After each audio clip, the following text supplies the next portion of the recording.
Welcome to the first webinar out of many in the coming months. This is just a reminder. So this is the 3-month health challenge. And today we are talking about how to improve your sleep quality. So first of all, let me know if you can hear me well. You can write in the chat box. There's also a small questionnaire available in the poll section. And if you click on the 3 dots in the right corner, there will be the PowerPoint slides available and a few other documents. So in terms of the structure of this session, this will be 20 minutes, and I hope it will be very productive and also interactive. I want to provide some information so you can learn something new, hopefully. But I also want this session to be helpful, not only for you yourself, but also maybe for your clients if you are working as a health coach or nutritionist or any other profession.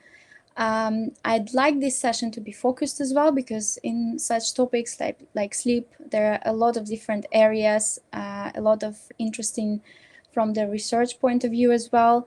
But because I want this session to be focused, and at the same time for you to learn something and leave this session with not only knowledge, but also hopefully something that you can implement maybe in your own life or maybe with your clients.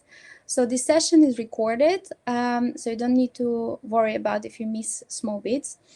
You will get a copy of this recording, and if you drop me an email, I can send you slides. But as I mentioned before, the slides are also available in the right corner where the 3 dots are. If you press it, you will be able to get slides.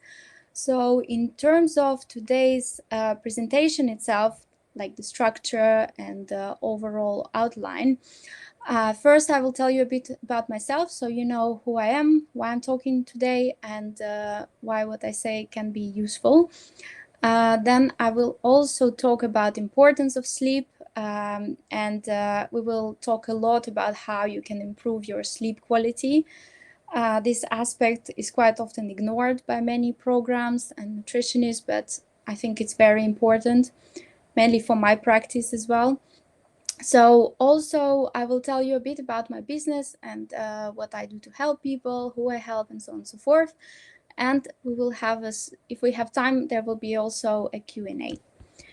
So my name is Anastasia. I've done a CNM degree program with CNM program, basically health coach diploma. And my nutrition training I've done in the School of Health, and I'm also scientist in training, so I'm doing a biomedical science degree. I'm specialist in women health and weight loss, and I work with amazing women who want to improve their health through nutrition. So yeah, that's about me. Before we start, I would like you to think about your own sleep, and if you can rate it from 1, which is as bad as it can be, to 5, which is as good as it can be. So rate it and let me know in the comments what your sleep is, how do you see your sleep right now. But also I want you to think about why you think this question might be the worst one you can actually ask your client or yourself in terms of sleep. We will talk about this a bit later on. So to begin with, the topic of sleep, why do you think it's important? And can you guess maybe how many people in the workplace, or maybe when you go to a cafe or something like this, how many people there in this place might be suffering with a sleeping issue or have one or another sleeping problem? Okay, so it's 70%. I find this very shocking because it's quite a huge number. It means that if today we have 10 people here, probably around 7 will have one or another sleeping issue, and this is quite significant number, I believe. So speaking again about why sleeping is important, so you know that our body has a certain biological clock, which means that we wake up at certain times and then we do our things throughout the day, we get tired, and then we want to sleep. So let's think about what happens if something is disturbing this biological clock. Then, as you may know, there will be certain imbalances. So there's a list of those imbalances that can potentially happen if somebody's sleep is disturbed. So this, if you don't sleep enough, you can get issues with your metabolism, sodium potassium levels, then also certain blood sugar regulations, hormonal issues, even body temperature can be impacted by that. And one of the most important elements, our immune system, of course. So I put a little image of volcano there to show that basically if sleep is not well, then you not feel as good as this volcano. Basically everything collapses. So there are a few studies that were done about sleep, and one of them found out that people who struggle with their sleep actually eat 550 calories more than those who sleep more, basically. Why do you think this may be an issue? You can write in the chat box in the right corner if you have any ideas. And another study found out that people who have sleeping issues, they also purchase more food. And there's another question, why you think this happens? Then also people have more cravings and they find it harder to control their food choices. So why is this happening? I find this very interesting because I like research and finding all the answers as well. So the answer is quite simple, because of the brain, because basically what we do during sleep is relax and recharge for the next day. So if you don't sleep, then all these processes and many other processes don't happen. So what one study found out is that your frontal lobe become impairs, and this is the area that basically is in charge of food choices. So if this huge area is impaired, basically, then you make worse food choices, or it's harder for you to choose something healthy. You naturally crave something like chocolates, for example, and then because of this you also may gain weight. So in my practice I work mainly with weight loss clients, so that's why today this session will be looking at the sleep from this perspective. So as Prema also said, blood sugar imbalance, yes. So because of no sleep, your blood sugars can get higher, and this is also due to cortisol and sleep and cortisol. That's another big topic, but we are not going to talk about it too much today because I want this session, as I said, to be focused. So just general ideas. So yeah, bad sleep messes up with your blood sugar as well, and this can also lead to increased cravings. For example, you may crave more sugary things than healthy foods and balanced meals. So another important issue in terms of lack of sleep is that the area in the brain that responds to food rewards, it gets activated even more, and then you are more prone to use food as a reward, basically. And you also want to eat more, so you increase your desire to eat. But all this is interesting. Another interesting area basically is in terms of hormones. So ghrelin is important hormone that is called the hunger hormone. So basically, when you're hungry, this hormone is released, and then you know you're hungry and you need to eat. So multiple studies found that people who have sleeping issues, they have higher levels of this hormone in their blood. So this means that they crave more food, basically. For this area, I find a good example is when you had a new baby and your sleep is messed up. Basically, this is all what you experience. You want more food. You look for easy fix sometimes because you make sometimes poorer choices than you would if you had a better sleep. So another thing that we will discuss today is interesting question. So, do you think that we can control our sleep? If you can answer in the chat box, that would be nice. So yes or no, let me know in the comments. And meanwhile, I will say that no, that's not something that you can control, because sleeping is just a condition that our bodies go into in the purpose of relaxing, refreshing, and resting. Actually, it's quite interesting because the purpose of sleep, let's call it like that, is still being researched. So people are not so sure 100% what are all the purposes of sleep, but surely that's one of them.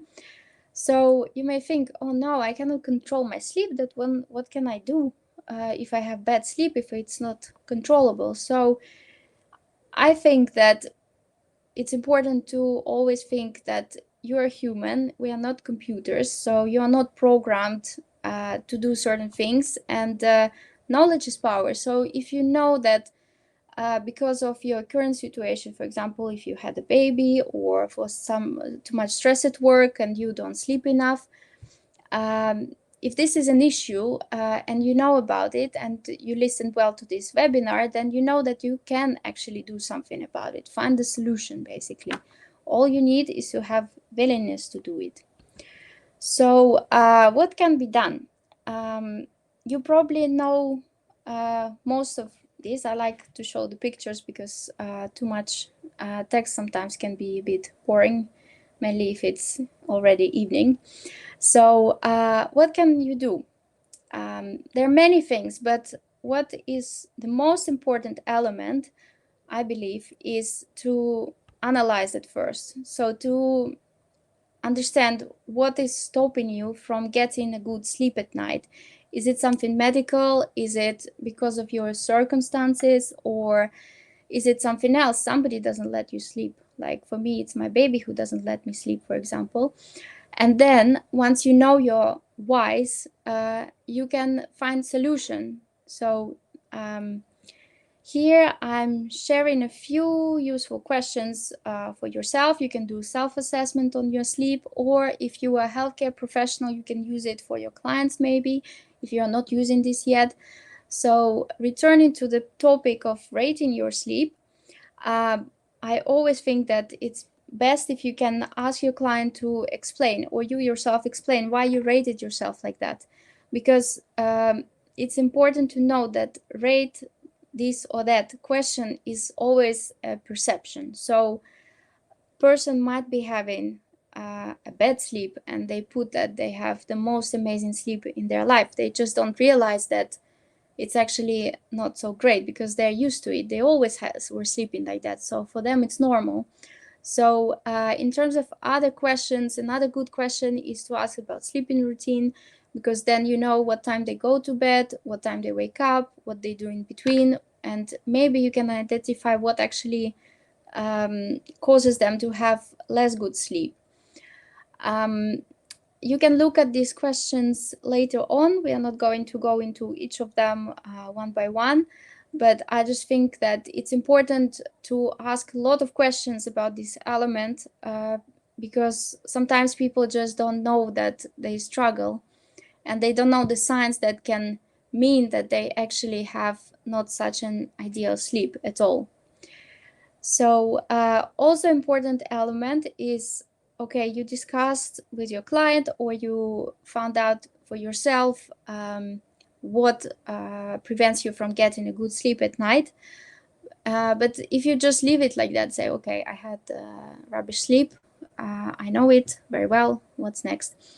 Nothing's gonna happen. Even if you know all the house, like, okay, you need to keep the temperature low in the room, or not play with your phone too much before sleeping, but you need to come up with an action plan. So if it's your client, then your client needs to leave the room, know what they need to do in order to improve this sleep. Because surely you know it, everybody knows that, for example, too much screen time is not great before sleep. But how can you convince yourself or your client that that's the issue, basically?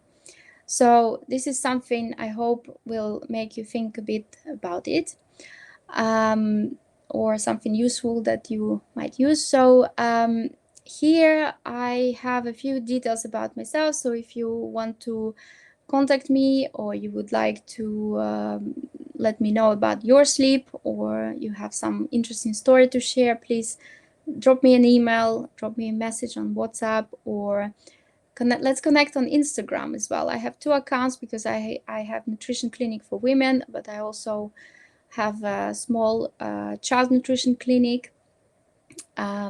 So next would be questions. If you have any questions, feel free to drop them in the chat. But an important message that I wanted to deliver through this session is that you should never ignore sleep. As I said, I mainly work with clients who are losing weight, or maybe their first aim might be not that, but generally. And so many times the sleep is ignored. Sometimes they did another session, another program before with somebody else, and it was mainly fitness, mainly maybe a bit of nutrition, but usually just fitness, and completely ignoring all other aspects like sleep, stress. So many of those were ignored, and I think it's very important, because you can lose weight without looking into that, but you can lose weight so much better with less pain if you take care of all the angles, not only focus on fitness, for example. So I see that there are no questions. That's fine. I know it's late in the day, mid of the week, Wednesday, so that's all right. I left here a few interesting research papers, so if you like to read this, have a look. And now I will leave in the chat a few links, so we don't lose connection with each other. So it's a newsletter. If you want to sign up, link to book next webinar. Next one will be about stress and stress management. So it will be in the similar format like today. I like my sessions to be interactive. I hope they're interactive and fun. Maybe that's my perception of it, but I hope they are. There's also a link to book a discovery call with me if you want to, no pressure. Then links to the research papers that I shared here. And I also left a link to basically my Instagram post about this webinar. So if you have any feedback, if you want to say something, if you want to share your story or anything interesting, or you think maybe everybody should show your progress with how you improved your sleep, share it there. I would love to read it. And thank you so much for coming. If there are no questions, I will end.